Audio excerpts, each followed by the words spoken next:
Según la teoría clásica, el Paraguay nace como nación con la fundación de su capital, Asunción, el 15 de agosto de 1537, por Juan de Salazar y Espinosa. Nace en esa fecha porque es a partir de entonces donde existe la posibilidad de que se dé la denominada amalgama hispano-guaraní, que va a ser la base de la conformación nacional del Paraguay. La amalgama del español peninsular conquistador y la indígena aborigen, fundamentalmente de la etnia guaraní, que va a terminar siendo la cultura sometida. Desde entonces y hasta el año 1811, el Paraguay vivió, al igual que el resto de la América del Sur, sometido al poder español. Hizo que nuestros pueblos latinoamericanos, el Paraguay entre ellos, viviera lo que se llama su época colonial. Es decir, fue provincia del Imperio Español. Hasta que en 1811 un grupo de patriotas muy jóvenes, liderados por un militar de 31 años llamado Fulgencio Yegros, resolvieron llevar a cabo el golpe libertario de mayo del 11, cuyas implicancias hemos celebrado recientemente en su bicentenario, verdaderamente a la altura de lo que el Paraguay se merece, necesita y espera por lo que significa su riquísima historia. Esos 200 años de vida independiente, que son a los que nos vamos a referir muy rápidamente, están signados por avatares muy duros y que definitivamente hoy todavía repercuten en la vida paraguaya. Así podríamos citar, a modo de recuento muy desordenado y sobre todo a modo de hitos fundamentales dentro de esa historia, dos guerras internacionales, la primera de ellas contra la Triple Alianza, una guerra esencialmente injusta, hasta si se quiere inmoral, si se considera que nunca se había visto en la historia moderna de los pueblos que tres países se alíen en contra de un cuarto para sellar definitivamente su destrucción. Esta fue la gran guerra que signa a fuego, casi como un hachazo, en la corteza del árbol llamado Paraguay, la historia de nuestro pueblo y de su gente y de nuestro país. La población paraguaya fue reducida a la cuarta parte, su aparato productivo prácticamente desapareció, un sistema de producción vinculado a la industria nacional liderada por quien está considerado con justicia como el fundador del moderno Estado paraguayo, Carlos Antonio López, fue destrozado cuando su hijo, Francisco Solano López, en defensa de lo que consideraba un modelo de Estado apto para lo que el Paraguay necesitaba, entró en esa guerra y terminó con esta devastación de la que hablamos. En el siglo XX, entre 1932 y 1935, el Paraguay protagonizó con Bolivia la guerra del Chaco. Guerra absurda sí la hay, entre las guerras que siempre son absurdas, esta lo es quizás más, porque enfrentó durante 3 años a los dos pueblos más pobres de América del Sur y los dos únicos países mediterráneos, por el territorio del Chaco Boreal y por intereses verdaderamente distintos. En el caso de Bolivia, la recuperación de lo que ellos consideraban era su Chaco hubiera significado llegar al río Paraguay y por allí sacar sus productos hacia el océano Atlántico, y para el Paraguay era la recuperación de un territorio que, a juzgar por la documentación histórica, ancestralmente le pertenecía. Y definitivamente estos dos acontecimientos signan profundamente la vida del Paraguay. Como si esto fuera poco, el Paraguay ha tenido desde el punto de vista político una cadena de gobiernos autoritarios que hicieron que más de la mitad de la vida independiente del Paraguay, estos 200 años que, lo reitero, acabamos de celebrar, su destino haya estado vinculado a la voluntad de no más de 5 personas. En el siglo XIX, entre 1811, fecha de la independencia, y hasta el año 1870, que termina la guerra del 64 al 70, o la guerra contra la Triple Alianza, vale decir, por espacio de 59 años, el Paraguay dependió de la voluntad de 3 personas: el doctor José Gaspar de Francia, don Carlos Antonio López y su hijo Francisco Solano López. Estos 3 gobernantes, entre 1811 y 1870, tienen en común el hecho de que se van del poder cuando mueren. Y esto, desde luego, marca clarísimamente una situación de personalismo, de dependencia del poder omnímodo de quien mandaba, ya sea el dictador Francia, ya sea el presidente Carlos Antonio López o su hijo también presidente Francisco Solano López. Y esto se convierte en una marca importante en la cultura cívica y política del Paraguay. En el siglo XX, entre 1940 y hasta 1948, en un primer momento, el gobierno de Higinio Morini, hubo 8 años, y desde 1954 y hasta 1989 el gobierno de Alfredo Stroessner, que marca a fuego también la historia más reciente del Paraguay, que suman 35 años más. Si hacemos cálculos matemáticos simples, son 102 años de los 200 que el Paraguay dependió irrestrictamente de la voluntad de 5 personas. Esto tiene que ver con un pasado autoritario que es una de las lacras culturales más fuertes que arrastra nuestro país. El problema es que, si se mira la historia desde una perspectiva crítico-reflexiva, es natural que un pueblo que como el nuestro ha tenido tanto autoritarismo sea tan poco propenso a la vida en democracia. Como es natural, cuando uno ha conocido gobiernos fuertes, se acostumbra a ellos y se acuñan mejor en el imaginario colectivo algunas ideas que son muy difíciles de desterrar. Por ejemplo, la idea de que el Paraguay no puede vivir en democracia. Cada vez que tuvimos procesos democráticos, salvo el actual, que ya dura 22 años desde la última dictadura, que fue la de Stroessner, que cae en el 89 y llegamos hasta el año 2011 en libertad, salvo este actual proceso, donde nuestra democracia, aunque de muy baja calidad todavía, necesita consolidarse y volverse como más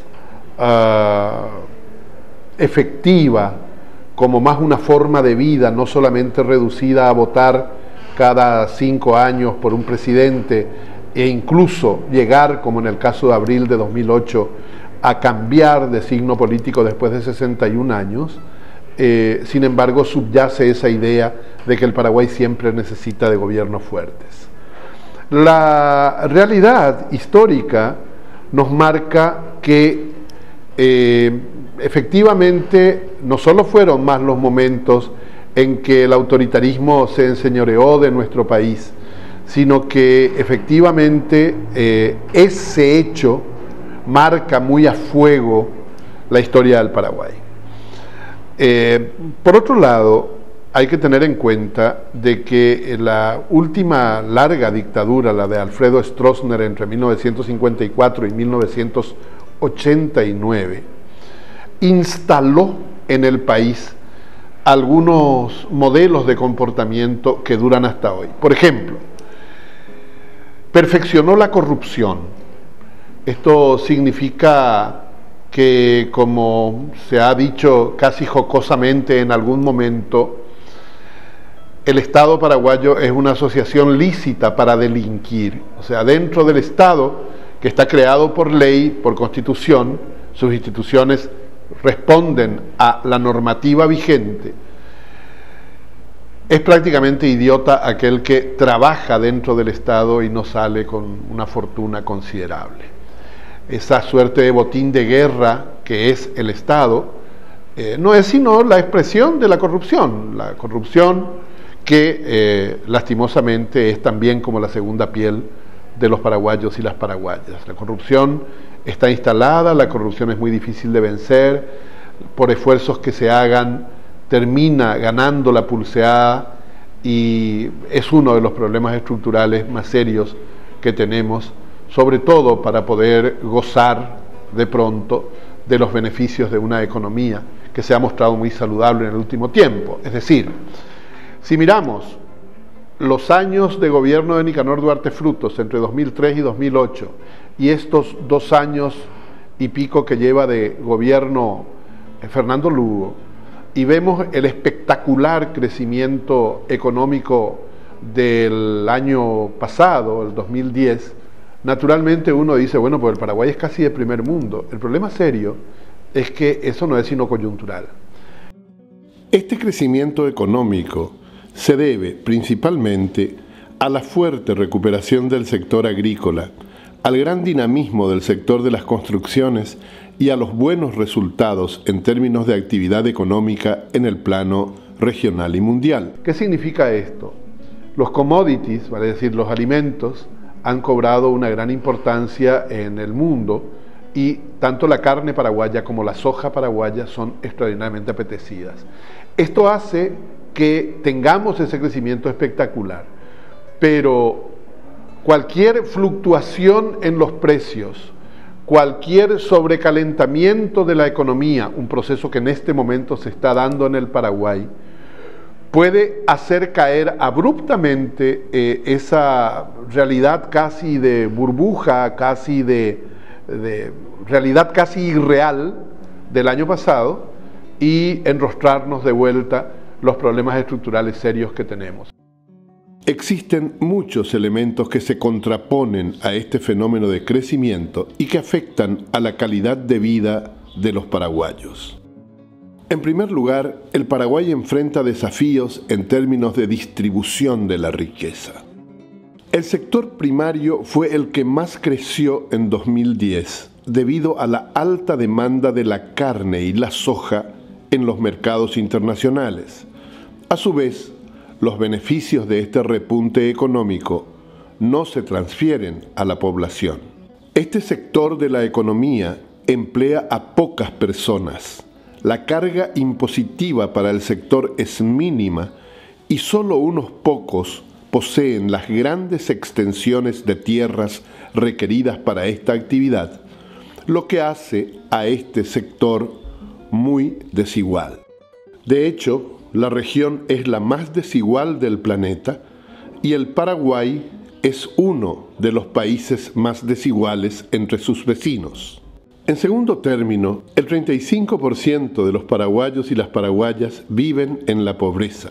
Si bien se puede observar una leve disminución en estos índices, contradictoriamente, diversos factores como la suba en el precio de los alimentos, la migración rural-urbana, hacen que los que antes eran pobres, ahora sean pobres extremos. El 53% de los pobres son pobres extremos y 654.562 niños viven en la indigencia.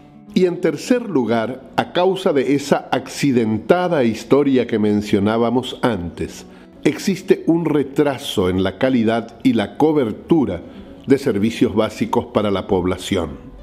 7 de cada 10 paraguayos no tiene acceso a seguro de salud. El promedio de años de educación es de 7 años y 44% de la población no tiene acceso a agua potable. El Paraguay hoy enfrenta todavía problemas estructurales muy serios.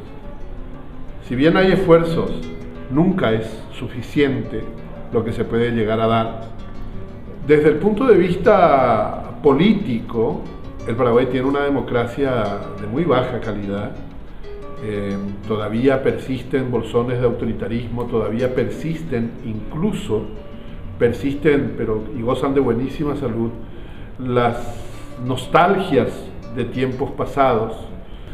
Nosotros necesitamos fortalecer nuestra democracia, nosotros necesitamos que la democracia paraguaya sea más linda, que sea más de todos, que se convierta definitivamente en un sistema de vida y no solamente se reduzca a votar cada 5 años por un nuevo candidato a presidente, sino que contemos con políticas de Estado en educación, en salud, en seguridad.